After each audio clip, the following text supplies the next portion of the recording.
ওগো, আমার তো বড্ড ভয় করছে। বাইরে বেরিয়ে যাই, ঘর যদি ভেঙে পড়ে তাহলে তো বড্ড বিপদ। ভয় পেও না গিন্নি, শুধু প্রার্থনা করো, কিচ্ছু হবে না। যে কোনো সময় ঘর নদীর ভেতর চলে যেতে পারে। কালকে সকালে সকালে না হয় অন্যদিকে চলে যাব। কল্যাণীকে ঘুম থেকে তুলো।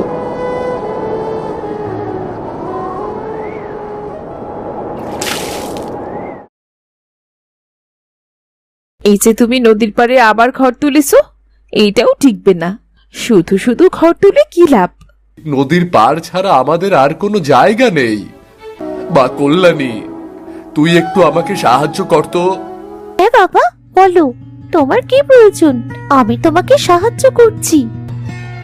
যেমন বাপ তেমনি তার মেয়ে, দুটোর একটাও জাতের না। বাপ মেয়ে ঠং দেখে আর বাঁচি না আমি।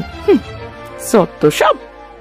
আর তো মাত্র কয়েকটা দিন, বর্ষা গেলেই এবার একটা ব্যবস্থা করে ফেলবো। এটা তুমি তো প্রতি বছরই বলো, কিন্তু একবারও তো কাজ হয় না। তুমি এবার দেখো, এবার অবশ্যই কাজ হবে।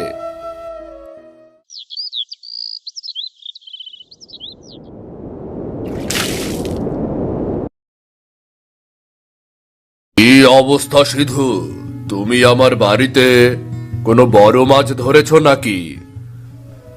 না গো বাবু, আমার যে অবস্থা তাতে মাছ ধরা তো দূরে থাক, পানিতে নামার মতো শক্তিও নেই। তবে গত পরশু নদী ভাঙনে আমার ঘর বাড়ি সব তলিয়ে গেছে। হায় হায়, কি বলো তুমি? তারপর কি হলো? তারপর ওই ঘরের পাশে আমার একটু জমি ছিল, সেখানে একটা ঘর বানিয়েছি। গত রাতে তাও নদীর ভাঙনে চলে গেল। এখন তুমি কি করবে? বাবু, আমাকে যদি আপনার কোনো একটা জমিতে একটু থাকার ব্যবস্থা করে দেন, তাহলে আমার জন্য বড্ড ভালো হয়। আমার জমিতে তোমাকে থাকতে দেব? এটা সম্ভব নাকি? ওদেরকে আমি ভালোভাবে চিনি। একবার যদি এক জায়গায় থাকতে শুরু করো, সেখান থেকে আর কোনোদিন নামার নাম করবে না তোমরা। আমি ভাবনি এতদিনে আমাকে এই চিনেছেন। বলার সময় সবাই এগুলোই বলে, তারপর আসল রূপ দেখা যায়। আপনি একটু জায়গা দিন না। না না না না না না, আমি কোনো জায়গা দিতে পারবো না। তুমি অযথা কথা বাড়িও না তো। এখান থেকে যাও, যাও এখান থেকে।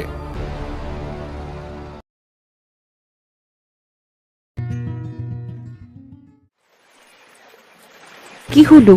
কোনো উপায় বের হলো? না গো, দেবাশিস বাবু রাজি হলো না। আজকে মাছ ধরি বলে একটু আধটু অপমানও করলো। বাবা, একটা কাজ করলে কেমন হয়? আমরা যদি ভেলা বা নৌকা বানিয়ে নদীতে থাকতে পারি, তাহলে নদী আমাদের ঘর বাড়ি আর কেড়ে নিতে পারবে না। এটা তো একটা ভালো বুদ্ধি। এই বুদ্ধি আগে তো আমার মাথায় আসেনি। ঠিকই তো, মানুষের কাছে না চেয়ে যদি আমরা নৌকা বা ভেলাতে বসবাস শুরু করি, তাহলে তো ভালোই হয়। তাহলে আর বসে আছি কেন? চলো চলো, কাজ শুরু করতে হবে। আমার মা এখন বড় হয়ে গেছে, এখন কত ভালো ভালো বুদ্ধি দিচ্ছে আমাদেরকে।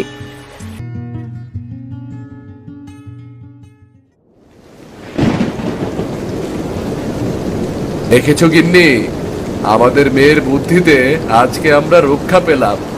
আমি যে কত চিন্তায় ছিলাম তোমাকে বোঝাতে পারবো না। বাদ দাও, দেবাশিস বাবু বিপদে পড়লে আমরাও না হয় ওনাকে সাহায্য করব।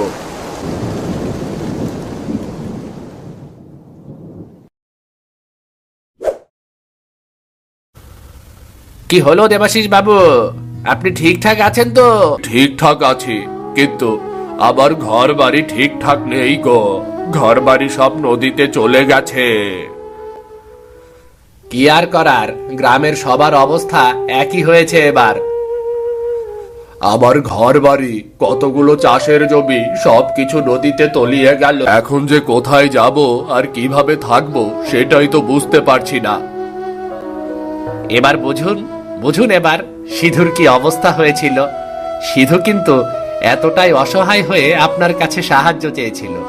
এখন আমি হারে হারে টের পাচ্ছি, হারে হারে টের পাচ্ছি আমি সিধুর সাথে বড্ড খারাপ করে ফেলেছি। তাহলে এখন থাকবেন কোথায়? জানি না।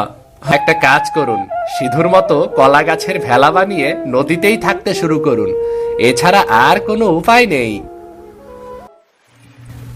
দেখলে গিন্নি, একদিন যারা আমাকে অপমান করেছিল তারাও আজকে নদীতে এসে থাকতে শুরু করে দিয়েছে।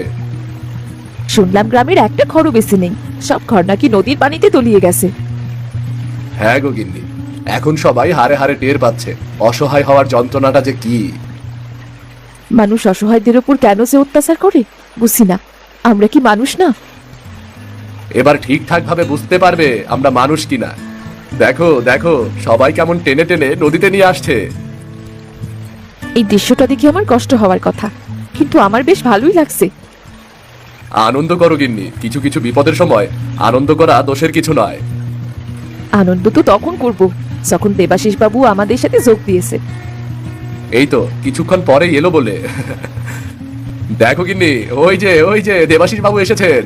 এবার তুমি মন মতো আনন্দ করো গো। দেবাশিস বাবুকে এই অবস্থায় দেখে আমার বড্ড খুশি লাগছে। আমারও অনেক খুশি লাগছে। এমন না যে আমরা দেবাশিস বাবুর খারাপ চাই, দেবাশিস বাবু নিজের অবস্থা বুঝতে পেরেছে, এতেই আমি খুশি। যাই বলো, মাঝে মাঝে দেবাশিস বাবুকেও একটু সাহায্য করতে হবে। তা তো করবেই, আগে দেবাশিস বাবু নিজের ভুলটা বুঝতে পারুক। কি হলো দেবাশিস বাবু, নদীর মাঝখানে থাকতে কেমন লাগছে আপনার? বড্ড ভয় করছে রে, রাতে কোনো না কোনো বিপদ হয় আবার। আরে চিন্তা করবেন না, নদীতে থাকলে কোনো বিপদ হয় না, দেখবেন বেশ আরামে আছেন। আমার পাকা বাড়িটা কেন ভেঙে যেতে হলো কে জানে, এখন সব ছেড়ে এই নদীর মাঝখানে রাত কাটাতে হচ্ছে আমার। এবার দেখলেন তো ঘরবাড়ি হারিয়ে গেলে কেমন লাগে? ভালোভাবেই দেখলাম তোমার সাথে বড্ড অন্যায় করে ফেলেছি আমি, তুমি আমাকে ক্ষমা করে দিও। ক্ষমা চাওয়ার কিছু নেই, আপনি আপনার ভুল বুঝতে পেরে মানুষকে সাহায্য করলেই হবে। আমি এতদিন অন্ধ ছিলাম, তাই বুঝতে পারিনি মানুষের কষ্ট এখন হারে হারে টের পাচ্ছি। আপনি আপনার ভুল বুঝতে পেরেছেন, এটাই অনেক। এই বিপদের সময় কেটে গেলে আমরা কিভাবে থাকবো সেটা নিয়ে আলোচনা করা ভালো। আমার যতটুকু জমি আছে বা বর্ষা শেষ হলে যতটুকু জমি থাকবে তাতে তোমরা সবাই ঘরবাড়ি করে থাকতে পারবে, কেমন? কিন্তু আপনার জমিতে আমরা থাকবো কিভাবে? যেভাবে থাকা যায় সেভাবেই থাকবে, বছর ধরে থাকলেও আমার কোনো অসুবিধা নেই। তাহলে চলো চিন্তা না করে ওই বর্ষার সময়টা আমরা এই নদীর মাঝেই ভালোভাবে কাটিয়ে দেই।